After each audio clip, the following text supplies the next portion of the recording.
UP सरकार को सताने लगी है लखीमपुर कांड के बाद उपजे गुस्से की चिंता। अब डैमेज कंट्रोल के तहत सरकार अपने बड़े अफसरों को प्रभावित जिलों में भेज रही है। लखीमपुर कांड के बाद किसानों और दूसरे समुदायों की तरफ से आ रही प्रतिक्रियाओं ने सरकार की फिक्र बढ़ा दी है। अब सरकार अपने बड़े अधिकारियों को प्रभावित इलाकों में भेज रही है। इसी के तहत गोरखपुर जोन के एडीजी अखिल कुमार बहराइच पहुंचे। यहां गुरुद्वारा में जाकर उन्होंने सिख समुदाय के लोगों के साथ बातचीत की। सरकार की तरफ से ऐसे दर्जनों अधिकारियों को जिम्मा सौंपा गया है जो कि बहराइच, लखीमपुर और आसपास के जिलों में जाकर लोगों से मुलाकात करेंगे। यूपी में चुनाव अब ज्यादा दूर नहीं है, इसलिए सरकार का पूरा जोर इस पर है कि लखीमपुर कांड से पनप रहा गुस्सा कम से कम हो। लखीमपुर कांड में मारे गए किसानों की अस्थि कलश यात्रा निकालेगा संयुक्त किसान मोर्चा। किसान मोर्चा ने 18 अक्टूबर को रेल रोको का ऐलान भी किया है। लखीमपुर कांड में जीप से कुचलकर मारे गए किसानों की अस्थियां अब कलश में जगह जगह ले जाई जाएंगी, ऐसा संयुक्त किसान मोर्चा ने तय किया है। किसान मोर्चा ने 15 तारीख को यानी दशहरे के दिन केंद्र सरकार का पुतला दहन और 18 अक्टूबर को रेल रोको आंदोलन का ऐलान भी किया है। अजय टेनी गिरफ्तार हो, उनका इस्तीफा हो, जब ही ये जो लड़का है इनका, जब ही इससे पूछताछ हो सकती है। अभी तो ये गृह राज्य मंत्री का बेटा है, उनका इस्तीफा हो जाएगा तो ये आशीष टेनी होगा।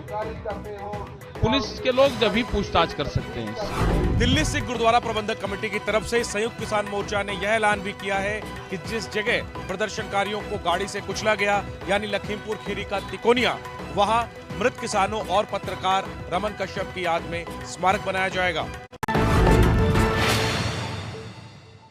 अखाड़ा परिषद के अध्यक्ष महेंद्र नरेन गिरी की मौत के मामले में आरोपियों का हो सकता है लाई डिटेक्टर टेस्ट। इस सिलसिले में सीबीआई ने कोर्ट से अनुमति मांगी है।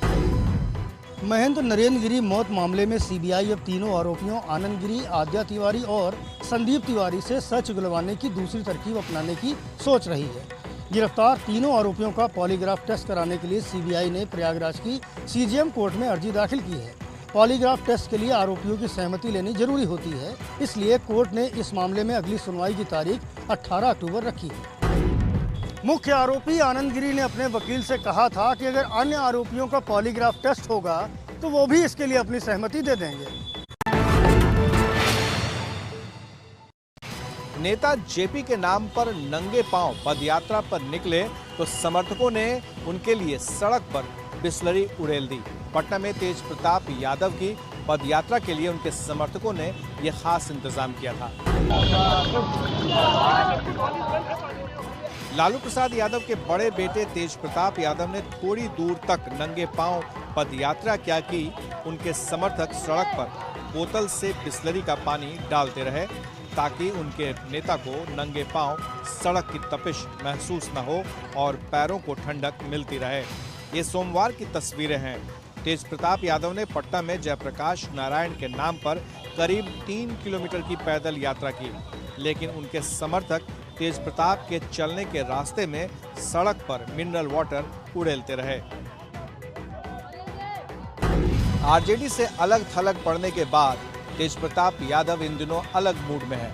हालांकि इस तरह से सुविधाजनक राजनीति करने के खतरे अलग ही हैं। क्या रूस ने अपनी कोरोना वैक्सीन स्पुतनिक 5 ऑक्सफोर्ड के ब्लूप्रिंट चुराकर तैयार की? ब्रिटिश मीडिया में रूसी जासूसों का हवाला देते हुए इस बारे में सनसनीखेज दावे किए जा रहे हैं। रूस ने जिस स्पुतनिक वैक्सीन को कोरोना की पहली और अपनी स्वदेशी वैक्सीन बताया है, उसको लेकर ब्रिटेन ने बेहद चौंकाने वाले दावे किए हैं। ब्रिटिश मीडिया के मुताबिक स्पुतनिक वैक्सीन को ऑक्सफोर्ड और एस्ट्राजेनेका टीकों का ब्लूप्रिंट चुराकर बनाया गया है। ब्रिटेन के सुरक्षा सूत्रों के हवाले से छपी इन खबरों में कहा गया है कि ब्रिटिश सुरक्षा सूत्रों ने ब्रिटेन सरकार के मंत्रियों से इस बाबत दावा किया है कि रूस के जासूसों द्वारा कोरोना की वैक्सीन प्लान चुराए जाने के उनके पास सबूत हैं। ब्रिटिश मीडिया के मुताबिक रूस के स्पुतनिक 5 वैक्सीन में उसी तकनीक का इस्तेमाल किया गया है जिसका उपयोग ऑक्सफोर्ड वैक्सीन को बनाने में हुआ है। हालांकि रूस ने इन तमाम दावों को खारिज किया है और इन खबरों को झूठा करार दिया है। देश में बच्चों को कोरोना की वैक्सीन लगने का रास्ता जल्द खुल सकता है। Central drugs standard control organisation की सब्जेक्ट एक्सपर्ट कमेटी ने 2 से 12 साल तक के बच्चों के टीके के लिए सरकार को सिफारिश भेजी है। सूत्रों के मुताबिक सब्जेक्ट एक्सपर्ट कमेटी ने बच्चों के वैक्सीनेशन पर बड़ी सिफारिश की है। कमेटी ने drugs controller general of India को भेजी सिफारिश में 2 से 18 साल तक के बच्चों के लिए कोवैक्सीन को मंजूरी देने की सिफारिश की है। कोवैक्सीन बनाने वाली कंपनी भारत बायोटेक ने 2 से 18 साल के बच्चों पर दूसरे और तीसरे चरण का ट्रायल सितंबर में पूरा किया था। एक्सपर्ट कमेटी की सिफारिश के बाद अब drug controller general of India को यह फैसला करना है कि बच्चों के लिए वैक्सीन को मंजूरी देनी है या नहीं। फिलहाल देश में 18 साल से ऊपर के लोगों को कोरोना का वैक्सीन दिया जा रहा है। सर्दियों से पहले दिल्ली में प्रदूषण के खिलाफ मुख्यमंत्री अरविंद केजरीवाल ने लोगों से मांगा सहयोग। कहा रेड लाइट पर गाड़ी बंद करें और हफ्ते में एक दिन कार ना चलाएं। रेड लाइट ऑन, गाड़ी ऑफ। जैसे ही रेड लाइट हो गाड़ी ऑफ कर दो और जैसे फिर ग्रीन हो गाड़ी ऑन कर लो। इससे आम के आम गुठलियों के दाम, आपका तेल भी बचेगा, प्रदूषण भी कम होगा। आज कसम खानी है कि हम हफ्ते में कम से कम एक बार, ज़्यादा करें तो और अच्छा है, कम से कम एक बार अपनी गाड़ी का इस्तेमाल नहीं करेंगे। तीसरा, हमने ग्रीन दिल्ली ऐप बनाया था। अगर आपने डाउनलोड नहीं किया तो उसे ज़रूर डाउनलोड कर लीजिए और जिम्मेदारी लीजिए कि कहीं भी दिल्ली के अंदर आप पोल्यूशन देखते हैं, आप उसकी शिकायत उस ग्रीन दिल्ली ऐप में कीजिए।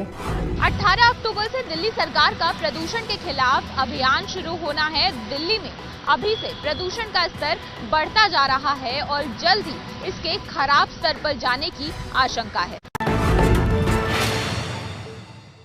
पुरुलिया के छाऊ कलाकारों को कोलकाता के मंच पर एक उपस्थिति दर्ज कराने का मौका देना बड़ी बात है। उससे बड़ी बात है कोरोना में हर समस्या का समाधान खोजने वाले पूजा पंडालों की ये पहल। भवानीपुर 75 पल्ली ने अपने आप में इतिहास रचा है, इन लोगों को कोलकाता बुलाकर इन्हें रोजगार देकर और ये भी साबित करके कि दुर्गा पूजा में सिर्फ माँ की आराधना नहीं होती है बल्कि उन लोगों की मदद करना भी एक संदेश होता है जिन्हें पिछले कुछ वर्षों में इतनी समस्या का सामना करना पड़ा है। विशाल चट्टान से अब अंगारों के दरिया की शक्ल में निकल रहा है ज्वालामुखी का लावा। स्पेन में ये ज्वालामुखी का लावा लोगों को डरा रहा है। ड्रोन कैमरे से ली गई इन तस्वीरों से इस ज्वालामुखी की भयावहता का अंदाजा लगा सकते हैं। ये देखिए ज्वालामुखी का लावा कैसे नदी की तरह नीचे की ओर बह रहा है। स्पेन के ला पाल्मा आइसलैंड में ये ज्वालामुखी करीब 3 हफ्ते पहले फूटा था, लेकिन इससे लावा का निकलना लगातार जारी है। अंगारों की इस नदी ने इस इलाके में 600 से ज्यादा घरों को तबाह कर दिया है, जबकि 6000 से ज्यादा लोगों को यहाँ से हटाया गया है।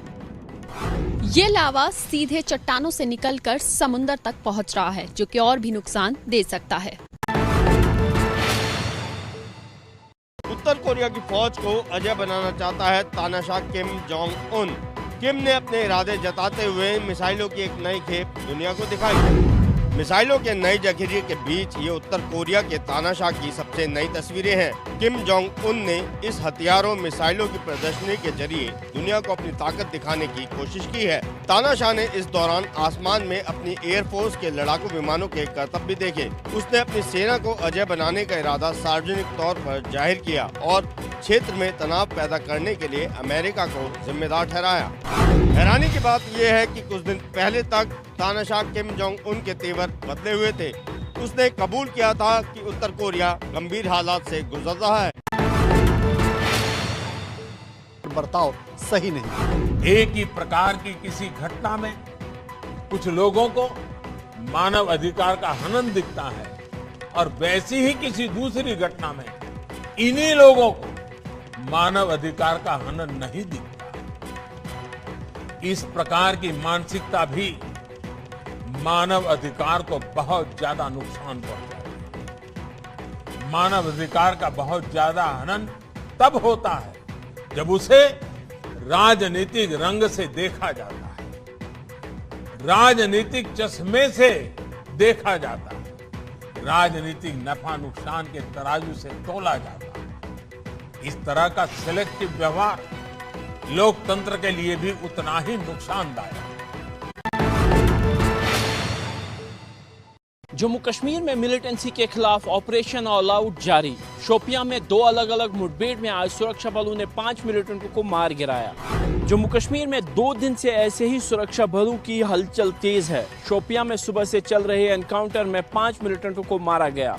शोपियां में एक मुठभेड़ तुलरन इलाके में हुई। इसमें लश्कर वाले TRF संगठन के 3 मिलिटेंटों को ढेर किया गया। यहाँ एक मिलिटेंट की पहचान मुख्तार शाह के तौर पर हुई है, जो गांदरबल का रहने वाला था और श्रीनगर में रेडी वाले की हत्या में शामिल था। हमले के बाद मिलिटेंट भागकर शोपियां में आया था। इसके अलावा दूसरा एनकाउंटर शोपियां के फेरीपुरा इलाके में हुआ। यहां 2 मिलिटेंट मारे गए। पिछले 36 घंटों में सुरक्षा बलों ने अलग अलग मुठभेड़ में 7 मिलिटेंटों को मार गिराया। ज्यादातर जगहों पर अभी भी सर्च ऑपरेशन जारी है। त्योहारों से पहले दिल्ली में बड़ी आतंकी साजिश का पर्दाफाश। दिल्ली के लक्ष्मी नगर में पिछले 15 साल से छिपकर रह रहा था आतंकी। दिल्ली पुलिस की स्पेशल सेल ने लक्ष्मी नगर इलाके से एक पाकिस्तानी आतंकी को गिरफ्तार किया है, जो दिवाली के आसपास बड़े हमले को अंजाम देने की साजिश रच रहा था। बताया जा रहा है कि वह 15 साल से दिल्ली में रह रहा था। उसे पाकिस्तान की आतंकी सेल का दिल्ली हेड माना जा रहा है। पकड़े गए आतंकी का नाम मोहम्मद अशरफ उर्फ नूरी है। आतंकी नूरी लगातार अपने पाकिस्तानी आकाओं से संपर्क में था।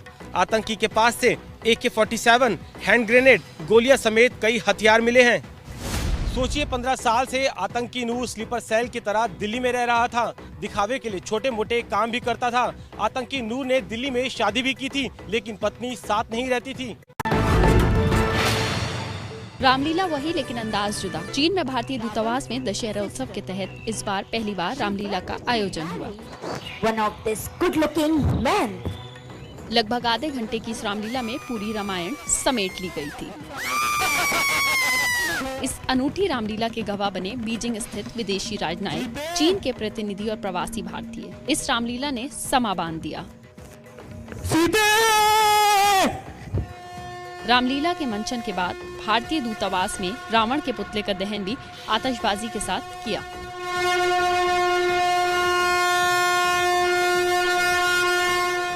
बीजिंग में हुए इस दशहरा उत्सव में चीन के लोगों ने भारत की सांस्कृतिक विरासत की झलक भी देखी।